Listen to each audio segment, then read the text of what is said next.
Personal story segment tonight, Donald Trump for president. The real estate mogul and TV personality says he's considering a run for the Republican nomination in 2012. Mr. Trump has made millions building and selling real estate. His program, The Celebrity Apprentice, very highly rated. And he is a no-spin guy. Just ask the ladies on The View. But he has not been closely questioned about policy until tonight.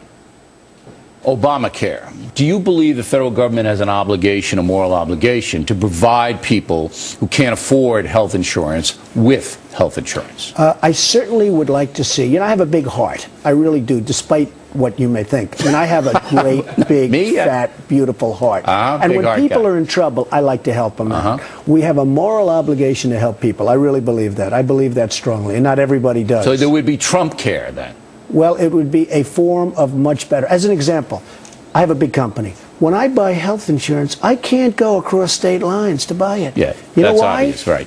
Yeah, and I can make a better deal in New Jersey than I can in New York with a better company. So you'd get and yet free I competition. Can't go. Number one, anywhere in the United States has to be a strong company, but we should be able to go out and price it privately. I believe in the private, but I don't want to be stuck with one or two companies in New York. I should be able to go to Wisconsin. I should be able to go to Iowa. If I want to buy health care for my people, as long as it's a strong company, I should be able to bid it out. All right. So that would be a big thing right there. One of the reasons the recession hit us so hard is because weasels on Wall Street ginned up these real estate derivatives. You're a real estate guy.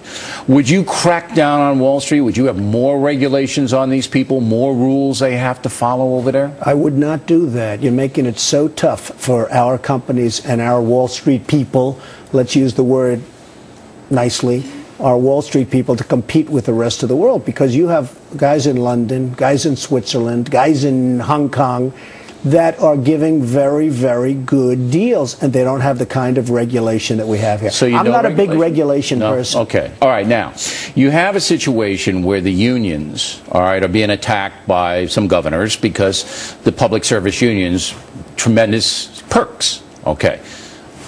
You use union labor. I do. What do you think about the unions? I have a great relationship with unions. I understand what's happening, let's say, in Wisconsin. I understand what's happening. Is Walker right in Wisconsin? I think that he is maybe right for his state. I think it doesn't necessarily apply to all states. You know, I've had a great relationship over the years with unions. We've had collective bargaining.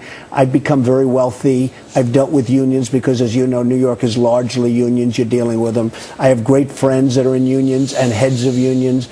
So I haven't had the same difficulty and problem. But I think you have to do what's right for your area. I respect him. He's tough. Walker, he's unyielding, yes. He's unyielding.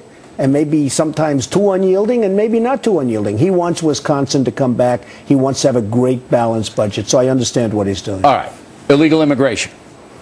How are we going to stop that? Well, you either have a country or you don't. You either have a line and a boundary or you don't. Something has to be done. What? Well, you put soldiers on that line. So you militarize. Do you have a choice? No, I don't think so. I've been calling for that for 10 years. They're coming over and they're climbing over a fence and there's nobody within 10 miles and they walk in. So you militarize the border, you make it very difficult. And they're selling drugs all over the place. Yeah, you stop the narcotics and they're killing people all over the place and we're not doing anything about it. Okay. Now, the 15 million illegal aliens already in the United States. What do you do with them? I think right now you're going to have to do something, and, you know, it's hard to generalize, but you're going to have to look at the individual people, see how they've done, see how productive they've been, see what their references are, and then make a decision. All right. On a case-by-case, it's going to take a long time and a lot of people. But, you know, you have some great productive people that came No doubt. And then you have some total disasters that probably should be in prison. Okay. Real quick, social issues, abortion. Right.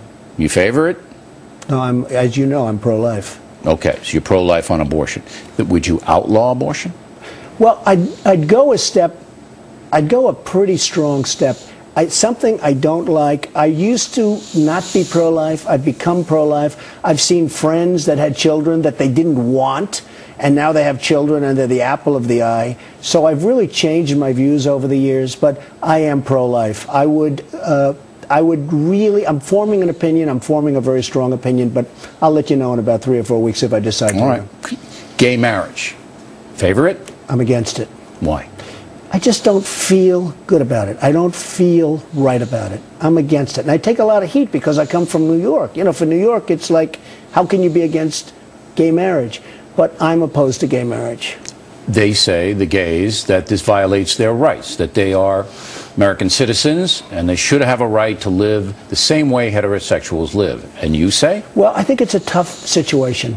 And I'll tell you what I say. I say that we have other problems. We have other problems in this country. And I don't think a president should be elected on gay marriage or not gay marriage, because we have some very big problems. Based on everything I see, Obama, who said basically the same thing as I do, I think he's going to come out in favor of gay marriage. Okay, and but you remain opposed? I am opposed, yes. All right, now we'll have more with Mr. Trump in a moment. We'll pin him down on a tax question. That's pretty interesting. Continuing now with our interview of Donald Trump, who may run for president in the Republican primaries. We begin our second segment with Trump's media exposure. You saw me on The View with the ladies walking out? Yes, I did. But they didn't walk out on you when you brought up the birth certificate when they should didn't. have. That was worse than what I did. Is there a Muslim problem in the world? Absolutely. Absolutely. I mean, I don't notice Swedish people knocking down the World Trade Center. There certainly is. And I came out very strongly against the mosque being built virtually across the street. And so did I. You and I were on the same page. Okay. However, Muslim Americans say, hey, you're picking on us. No, nobody's picking. The fact is, it was so insensitive when they announced the mosque in that location. Don't forget, that's my territory, Manhattan real estate. When they announced the mosque in that location, I couldn't believe it. You know, you have people, 3,000 people died, and you have all those parents and sisters and brothers and wives, and I mean, just saying, I can't believe it. The World Trade Center came down. My loved one, more than anybody in the world, I love this person, dead, and now they're building a mosque across it? I thought it was the same way. I think it's very insensitive, and I think But you do believe overall there is a Muslim problem in the world? Well, there is a Muslim problem, absolutely. You just have to turn on your television set. And do you think it encompasses all Muslims? No, and that's the sad part about life, because you have fabulous Muslims. I know many Muslims, and they're fabulous people. They're smart, they're industrious, they're great. Unfortunately, at this moment in time, there is a Muslim problem in the world. And by the way, and you know it, and I know it, and some people don't like saying it because they think it's not politically correct. Whoopi and Joy will walk off on me. But when I say there's a Muslim problem in the world, I basically say, why don't the good Muslims, that I believe outnumber the bad Muslims probably 8 or 9 to 1, or more, why don't they, the Muslim community throughout the world, speak out more forcefully against the jihadists? Well, there's something out there that brings a level of hostility that I've never seen in any religion. I mean, you can say what you want about the Quran, you can say what you want. There's something there. There is tremendous hatred, and tremendous hatred of us. I look at Iraq. I was watching the other day. You know, we've spent all this money and all those lives in Iraq. They hate us. They hate us. They can't get rid of us fast enough. Now, when you were on The View and they didn't walk out, which they should have, because they walked out on me and they should have stayed, you were way, way worse than I was on that View. You were hammering the birth certificate. Now, we very early on did an investigation about Barack Obama's birth certificate. And what the Factor found out was there were 2 announcements the week he was born in both Honolulu newspapers saying that he was born. Okay? That is impossible. That is impossible to make happen if he had not been born in the hospital. So therefore, I just put it to bed. I said he was born in Honolulu. All right? The 2 newspapers documented it. His mother was a hippie. His father was a guy from Kenya who split. There couldn't have been a sophisticated, what is he, baby Jesus? There was a sophisticated conspiracy to smuggle this baby back into the country. So I just dismissed it. But you made a big deal out of it. Bill, I grew up with Wall Street geniuses. What they do in terms of fraud and how they change documents. And I'll tell you something, if you notice, those dates were 3 days later. And here's what I ask people.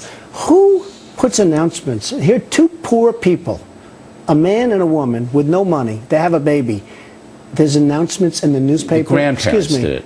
The grandparents. Nelson Rockefeller doesn't put announcements. Sure, there are birth announcements all the time. I've never seen one. Really? No, I've never seen common. one. I've never seen one. But why is this important to you? Because if you are going to be the President of the United States, you have to be born in this country. And there is a doubt as to whether or not he was born. Do you really feel there's a doubt? You know, I started off by saying, and I always do, and I did on The View, I'm a very smart guy. I went to the best college. I had good marks. I was a very smart guy, good student, all that stuff, okay? Because what they do to the birthers, which is a term I hate, because a lot of these birthers are just really quality people that just want the truth. What they do to the birthers is unbelievable, to a point where people are afraid to talk about this subject. They're afraid to confront you or anybody about this subject. Do you think it's I'm an not. important subject? Listen, I have a birth certificate. I have my birth certificate. In fact, they said the one I gave yesterday wasn't good enough. So I actually got the one from the health department, which is the perfect one, okay? Because they were saying, oh, the one I gave yesterday wasn't good enough, so I got the other one. People have birth certificates. He doesn't have a birth certificate. Now, he may have one, but there's something on that birth, maybe religion, maybe it says he's a Muslim. I don't know. Maybe he doesn't want that, or he may not have one. But I will tell you this. If he wasn't born in this country, it's one of the great scams of all time. Absolutely, but I don't Well, think that's I mean, the case. you don't, but I'm starting to think. I don't think you believe that either. I think it's provocative. 2 weeks ago, you get a lot of attention raising the question, but I don't think you believe 2 weeks ago, I felt like probably he was born in the country. Today, it's possibly. I'm telling you, it's changed. I've seen too many things. Why did Whoopi Goldberg get so angry about you? I don't know. And then she Didn't said, you ask her? Then she said to me, and she likes me. She said, Donald, I love you, but she actually said, if it were a white man. Now, I know they asked for Bush's birth certificate. I know for a fact they asked for John McCain's birth certificate. So why did she make it racial? I don't know. She brought race into it. She brings race into it. What can I tell you? All right, so I misspoke. We're going to have that tax thing tomorrow, and then we're going to go to Libya tomorrow and Afghanistan and all of that with Trump.